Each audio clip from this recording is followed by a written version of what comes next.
Good evening, everybody. Today I have Josh with me. Josh is a dear friend of mine. We worked at the same place once upon a time. That is Bob's Radio. And today here we are sitting and I'm interviewing him. Josh was born in Singapore. He's now, in Bangalore and he's done his visual media and filmmaking here. And he says he's a true blue Josephite. He's also done a couple of events, anchoring and hosting events for BFC as well.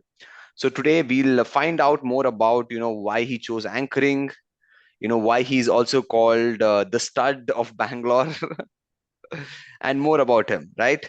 So let's go, Josh. How are you doing? How are you doing today?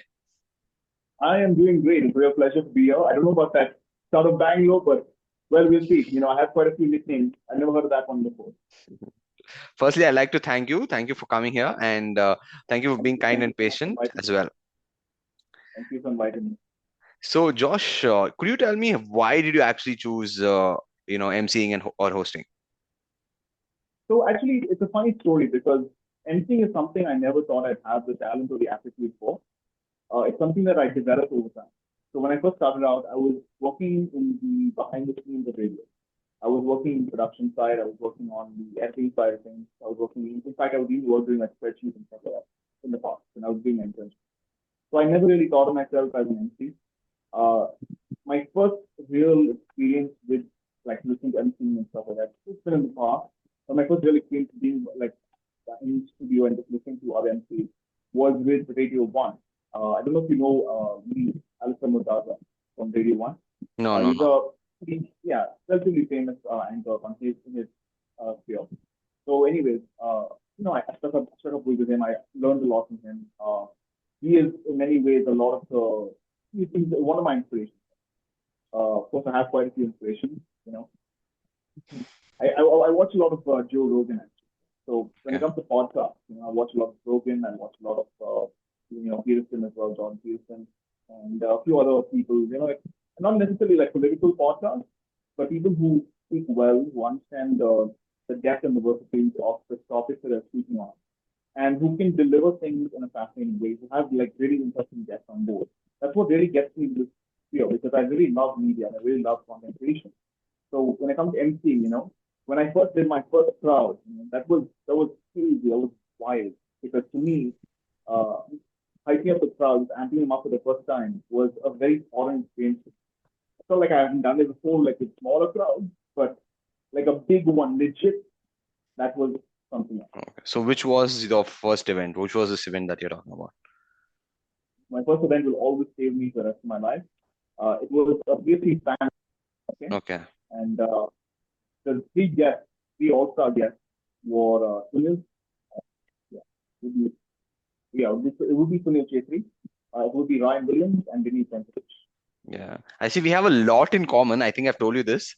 We've worked at this, Yeah, yeah, we've interned at the same place, and our first event was also at BFC. My first event was also at the same. So yeah, we have a lot in common. So choosing now that you've chosen this, choosing an unconventional path has its own consequences, right? And one of them is, it may be financial, it may be convincing your parents. How have you gone about, what are the consequences that you have faced, and how have you gone about dealing with it?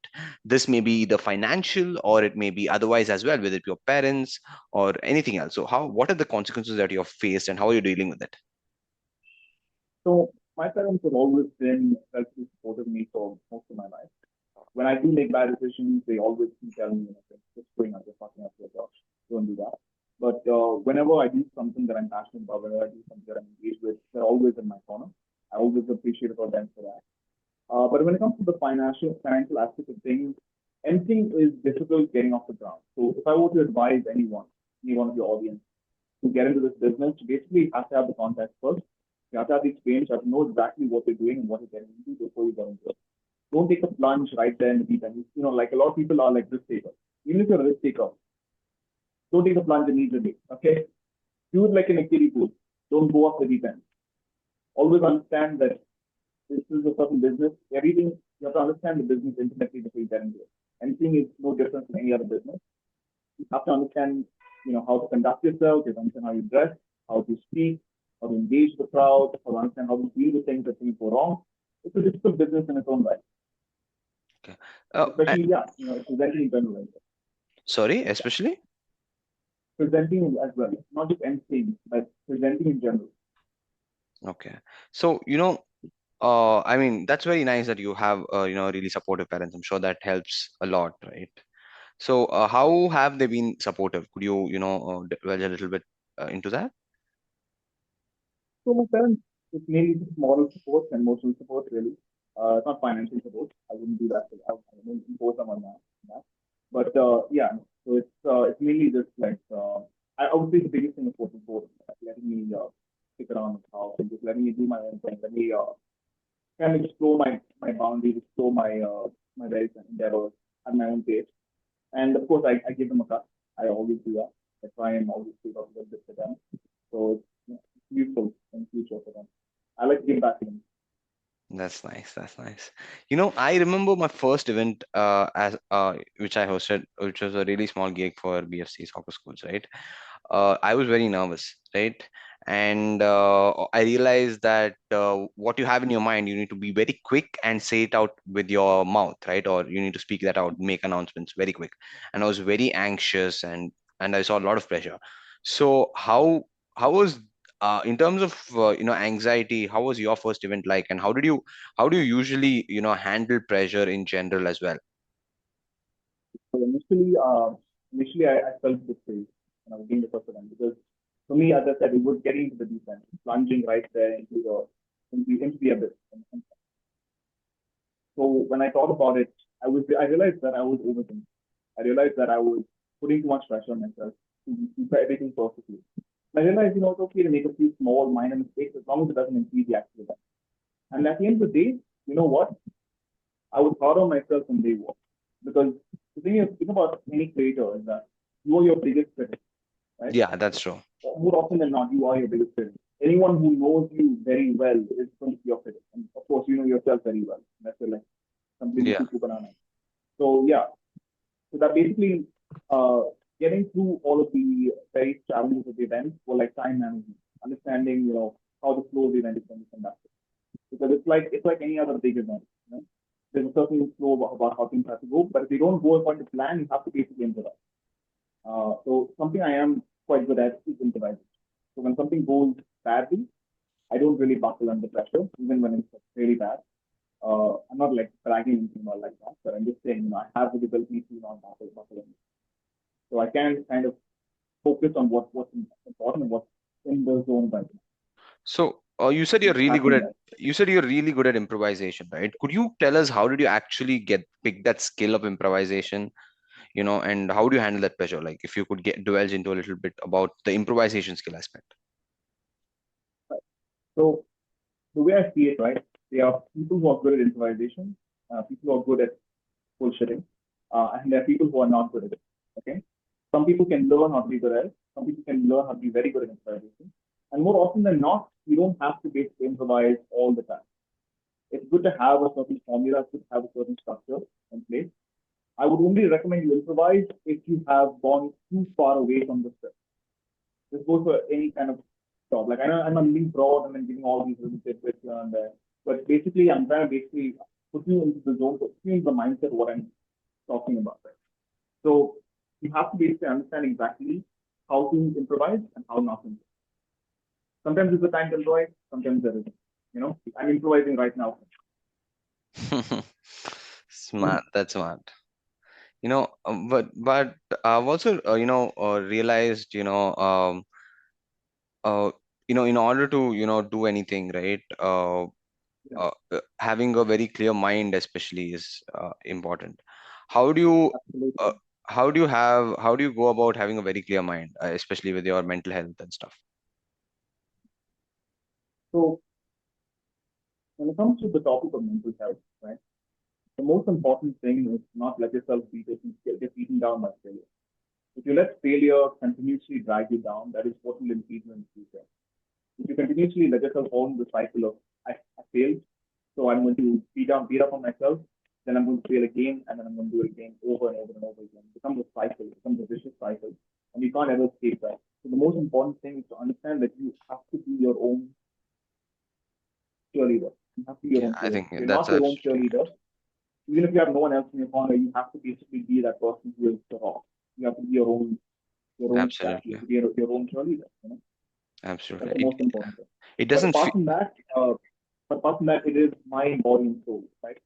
So I'm trying to get into shape. I'm trying to get fit so that I don't have to worry constantly about like other things.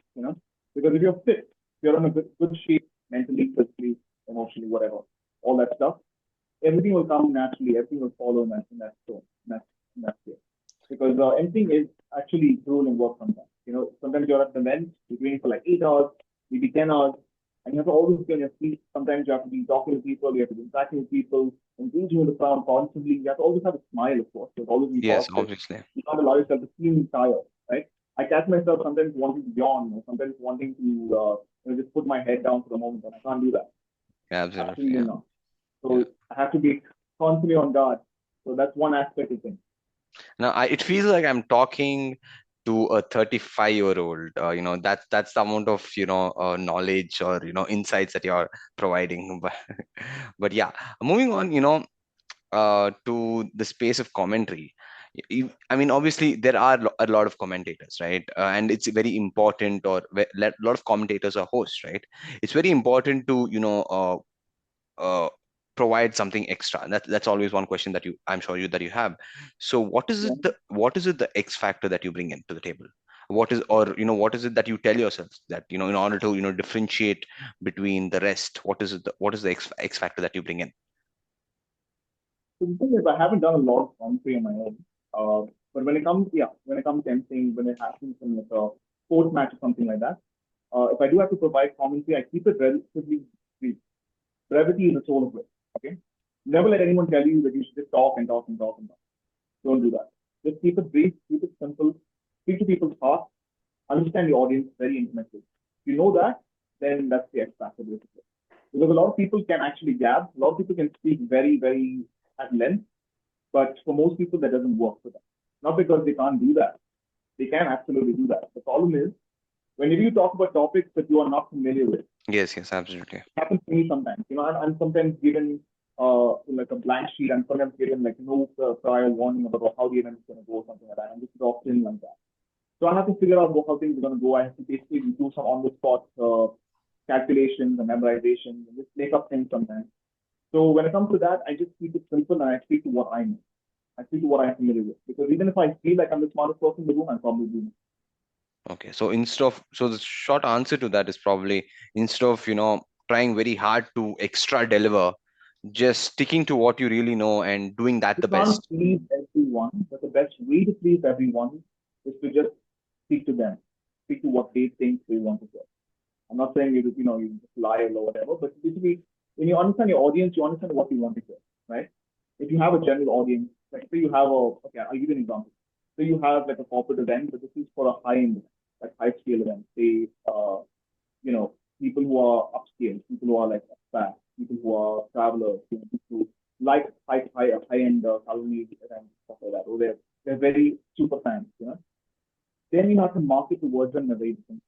Because the way I see it, right, a lot of people don't understand this about this business venture, is that anything is a lot about marketing itself. You're not just marketing your corporate sponsor, you're not just marketing your post, you're marketing yourself. That's the most Yes, important thing. yes, So if you have a absolutely. marketing background, which I kind of have, you can know how to understand it. Yeah.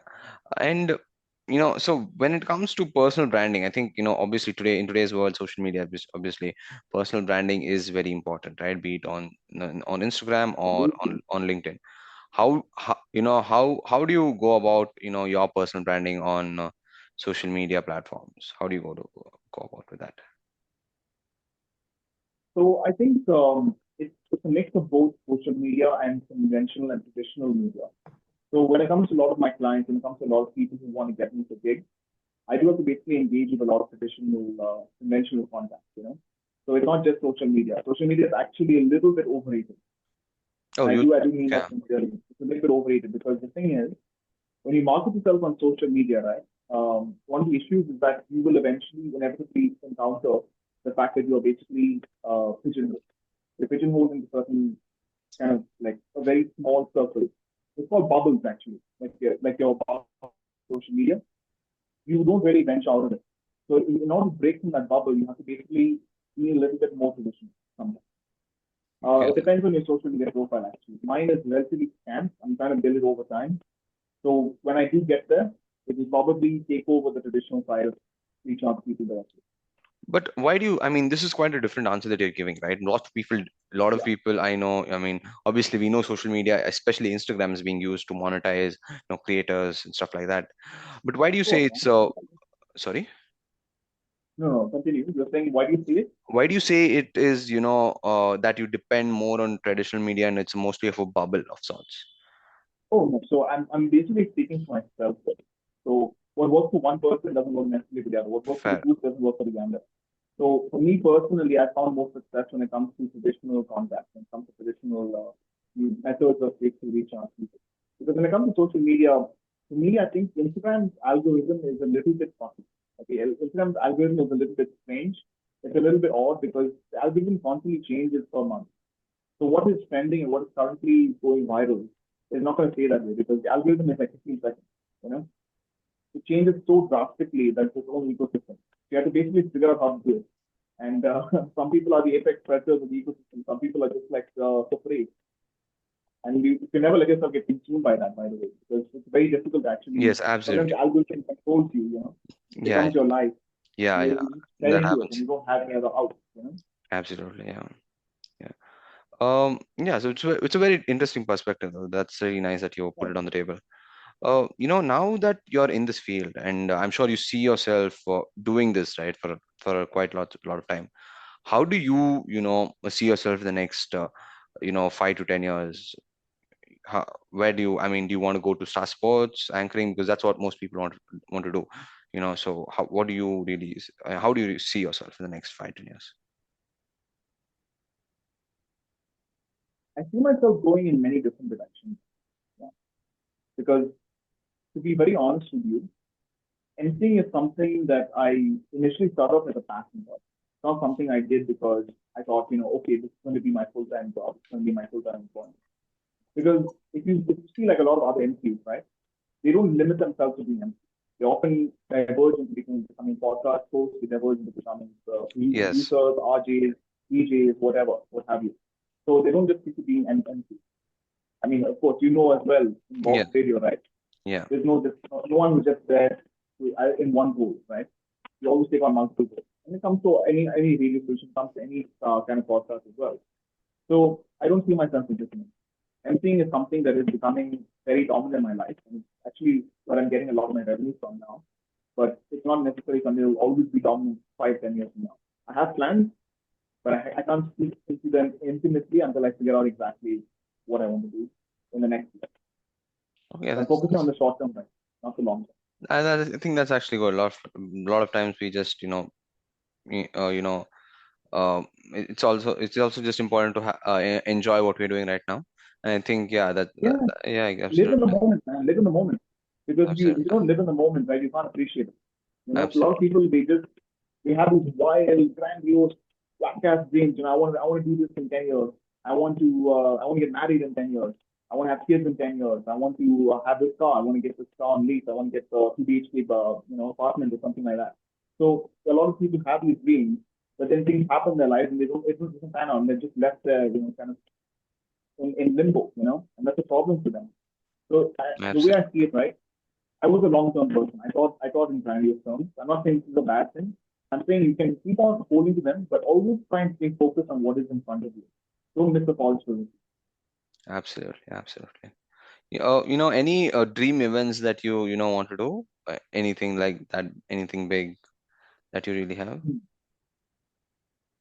Uh, I see a smirk there on your face. yeah, Oh, yeah, yeah, yeah. So I would love to cover like a FIFA event, maybe sometime in the future, like oh, far future. I would love to do a FIFA event.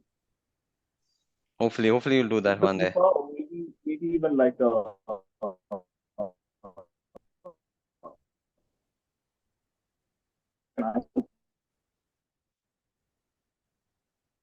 and eventually make like a long shot. Josh, IPL commentator. Oh, hopefully someday. Now, that is grandiose when you say. And I'm kind of contradicting don't be so grandiose saying, okay, but this is mine. But it's good, right? I'm not saying this is a bad thing. Have those dreams. Don't lose sight of them. Because you hold on to that, right? Even if you don't get that one, right? It gives you that confidence boost, it gives you that kind of like a little bit of pressure, like kick in the ass, and just say, okay, I want to do this. I'm going to move forward with this. I'm going to actually try and accomplish it. Even if I fail, even if I fall down, I'm still going to go for it. I'm still going to take it as a thing. So is that your long-term goal?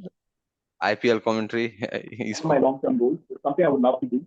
It's something that I think I would have a lot of fun with. Something that I would have like it would be a major like life goal for me, honestly. good luck, If good I luck. could do that, I would do it. Hopefully you'll get there soon.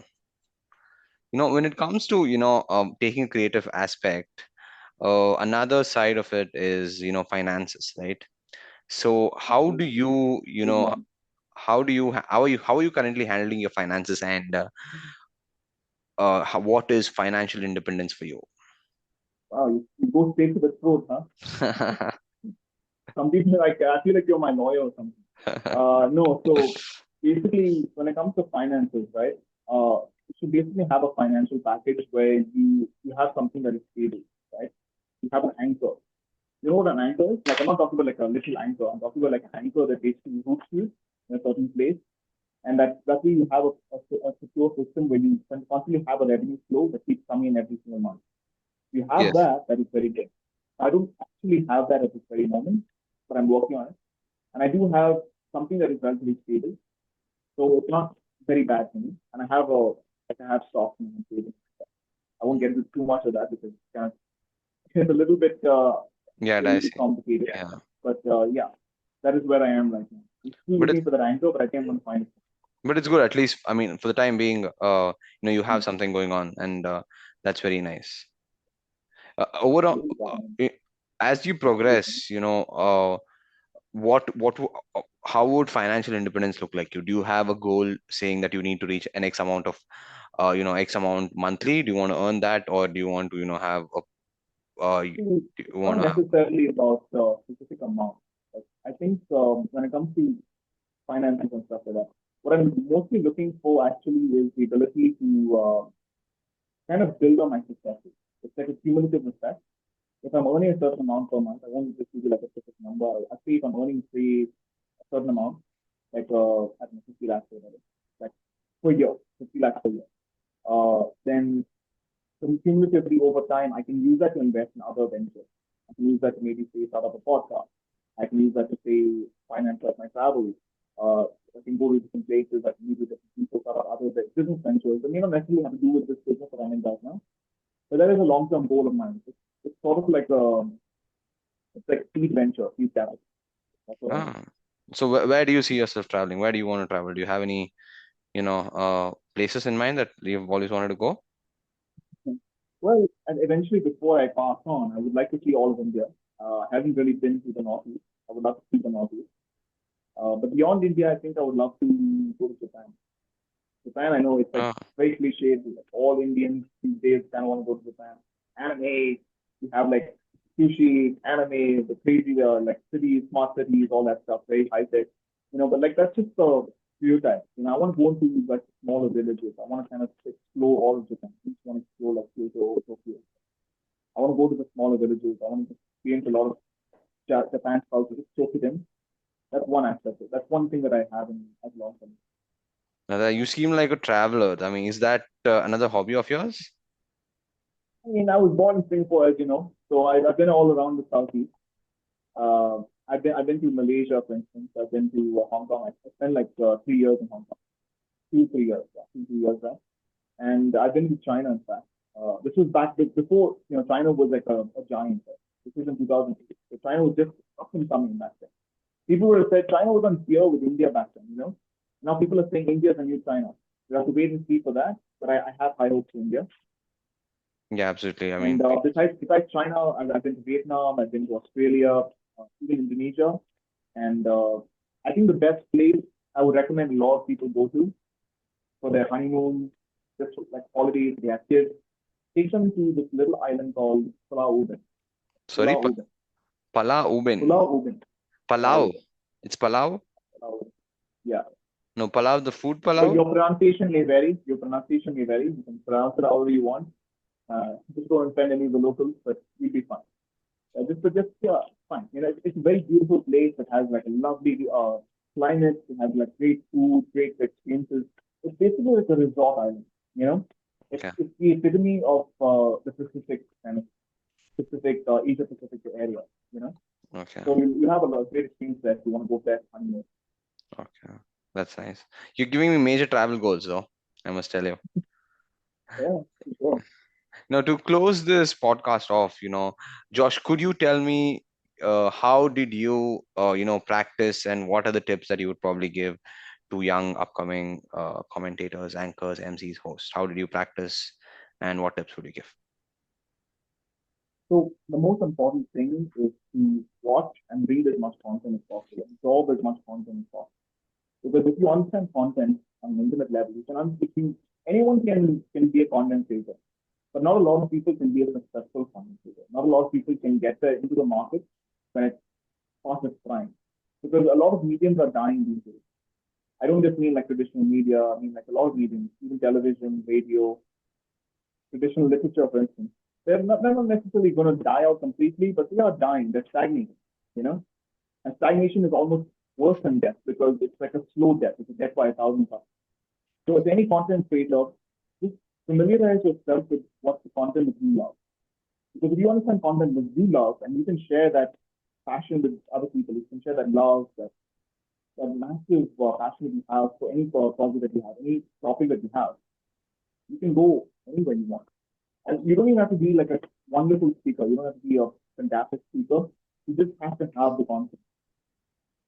Absolutely. I think I know confidence is it's the a little key. bit cliched. It's a little bit cliched. Some people will not make it even if they have the confidence, but you have to keep pushing forward. You can't look back. Never look back. Absolutely. Forward. Absolutely. Absolutely. So thank you so much, Josh. I think it was really nice Thank you, having you. Anmol, man. It was great. It was great doing this with you, man. You are a fantastic interviewer. Let me just say that for the first time. Like this is like a great experience for me. It's actually like my second interview in my entire life. Not Oh, even kidding. I thought Like I would the be the first first. time I was interviewed was like the first time I was interviewed. Okay, like seriously interviewed was like I was like 4 years old. Oh, Okay, okay. my mom had me do like this stupid advertisements for like childhood illnesses. And Oh, let me tell you, this was more fun than that because I was trying that thing. So I'm not trying now. no, but it looks like speaking is really in you because you did that then too. And I mean, you were presenting then too, and you're presenting now I as was well. mostly crying. I was mostly bawling my eyes out. Oh, That's okay. why. But technically, this would be your first interview because I mean, you were a kid that back then. You don't even remember anything. So I I had was the a kid back then. pleasure. I had the pleasure You to, had the pleasure. yeah, You I had the had the pleasure. pleasure, man. I had the I had pleasure. the pleasure of being here with you, man, and hearing your wonderful voice and connecting with you. It's been great. We should do this again sometime. Thank you, man. Thank you so much, Josh. It was really nice having you. See you on the other side. And likewise, We'll meet some other time. Cool. for sure. All Thank right. you so much. Cheers, Bye, brother. Josh. Bye. Thank you. Thank you. Bye. Take care.